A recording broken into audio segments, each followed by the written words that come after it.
Ya, assalamualaikum warahmatullahi wabarakatuh. Kembali ke pertemuan kita untuk anak-anak kelas 12, pertemuan kelima di semester ini. Masih dengan topik yang sama, yaitu jarak dalam ruang. Pada pertemuan ketiga, kita sudah membahas tentang jarak antara titik dengan titik atau jarak antara dua titik. Kemudian di pertemuan keempat kita ada tugas luring.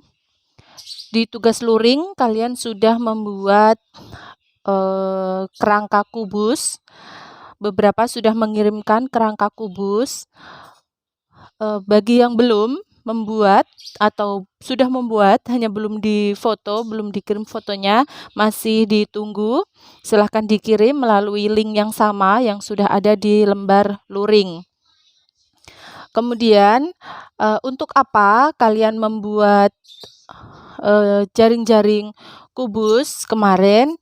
Itu untuk mempermudah kalian dalam mempelajari materi di pertemuan kelima ini. Pertemuan kelima kita akan menghitung atau menentukan jarak antara titik dengan garis. Kemudian yang kedua menentukan jarak antara titik dengan bidang. Di sini saya juga sudah memiliki sebuah kubus. Ini kubus dari kerangka besi.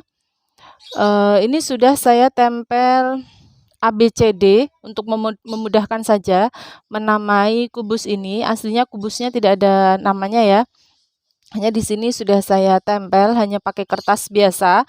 Nanti kalian dalam membuat jaring-jaring kubus juga bisa memanfaatkan bahan-bahan yang ada di sekitar rumah kalian saja. Tidak perlu membeli, tidak perlu yang mahal-mahal. Cukup dengan yang ada di sekitar rumahmu, misalnya tusuk sate, lidi, atau dan lain sebagainya yang ada di sekitar rumahmu. Kemudian di sini kita yang pertama akan membahas tentang jarak antara titik dengan garis. Dalam hal ini akan saya contohkan satu, yaitu jarak antara titik A, di sini sudah ada titik A ya, dengan garis BD. Ini B, titik B, ini titik D. Jarak antara titik dengan garis. Caranya untuk menentukan jarak antara titik dengan garis, kita akan menarik garis ini. Garis A akan kita proyeksikan ke garis BD. Titik A akan kita proyeksikan ke garis BD. Caranya adalah kita tarik garis kita tambah garis ya.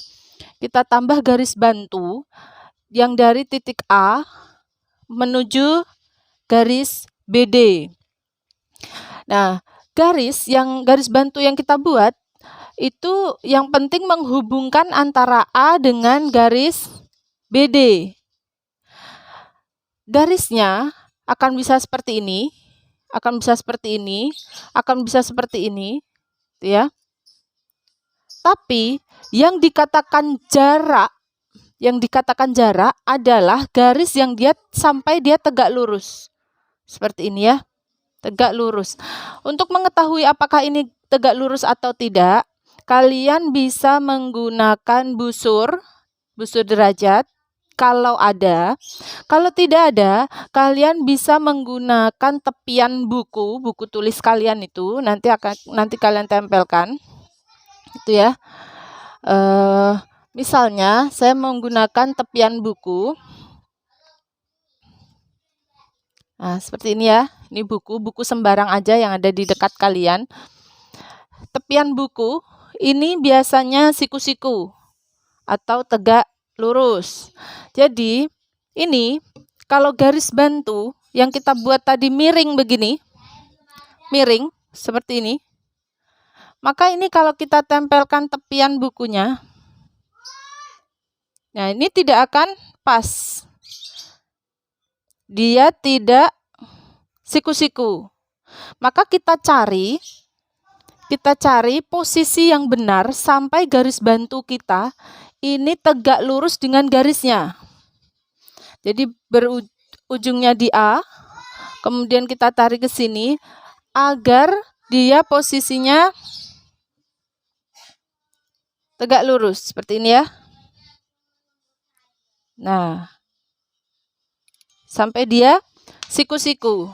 Kalau sudah mendapatkan posisi yang siku-siku seperti ini, berarti di titik ini, di titik pertemuan antara garis bantu yang kita buat dengan garis BD, ini kita beri nama. Terserah kalian menamainya titik apa, asal tidak sama dengan nama kubusnya.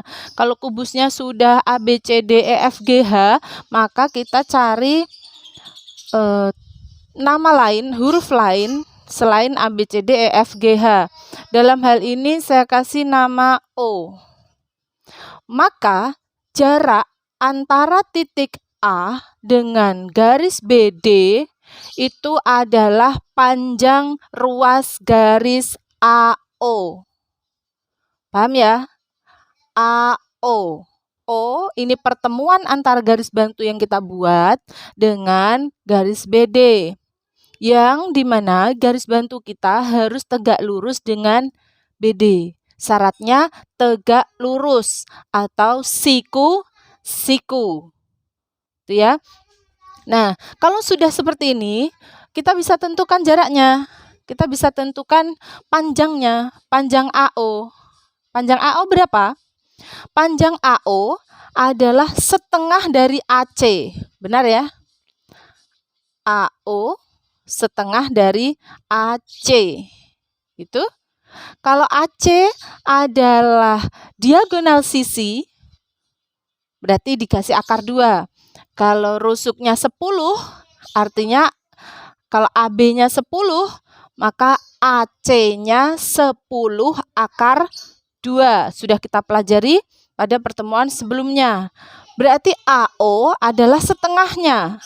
Setengah dari AC. Kalau AC 10 akar 2, maka AO setengahnya menjadi 5 akar 2. Mudah ya? Oke, itu yang pertama. Kemudian yang kedua. Yang kedua adalah titik dengan bidang. Titik dengan bidang. Kita ambil contoh misalnya di sini titik C. Seperti ini ya. Titik C atau D boleh ya, D, serah saja. Dengan bidang yang sudah saya buat. Bidangnya ini adalah bidang EFGH. Saya beri nama EFGH. Berapakah jarak antara titik C dengan bidang EFGH? Sama caranya dengan kita menarik garis bantu, membuat garis bantu dari titik C, ke bidang. Syaratnya sama, harus tegak lurus. Dari C itu kita tarik ke bidang sini. Ini bidangnya. Bidang EFGH. Kita bisa membuat garis dari C ini ke EFGH bisa seperti ini. C ke EFGH ya. Bisa juga seperti ini. Bisa juga panjang ke sana. Segini. Tapi kalau seperti ini, maka posisi si garis bantu dengan bidangnya tidak tegak lurus. Maka kita cari bagaimana kita memposisikan si garis bantu ini supaya dia tegak lurus dengan bidangnya. Ini C, biar tegak lurus, maka dia menempel di garis CG. Ini garis CG. Berarti garisnya menempel pada garis CG, ya. Nah, ini C, di sini ada G, nah CG. Seperti ini. Maka jarak antara titik C dengan bidang EFGH itu berarti bisa diwakili dengan garis bantu tadi yang tegak lurus, yaitu garis CG. Berarti panjangnya akan sama dengan CG. Kalau CG tadi 10, rusuknya 10, berarti panjang atau jarak antara titik C ke bidang EFGH diwakili dengan garis CG sama dengan 10 cm. Gitu ya. Oke, itu 2 pembahasan kita hari ini. Jika ada yang kurang jelas, nanti kalian bisa tanyakan kepada guru mapel kalian masing-masing sesuai dengan pembagian kelasnya. Bisa melalui WhatsApp ke nomor Bapak Ibu guru kalian masing-masing. Kemudian setelah kalian paham, setelah kalian memahami materi ini, jangan lupa kalian mengisi soal yang ada di bawah video ini di Google Form melalui link yang sudah di-share oleh guru kalian. Terima kasih untuk hari ini. Pertemuan kali ini selesai, sekaligus bab dimensi 3 atau jarak dalam ruang juga selesai. Pertemuan selanjutnya kita akan memulai bab yang baru. Selamat belajar, selamat mengerjakan. Assalamualaikum warahmatullahi wabarakatuh.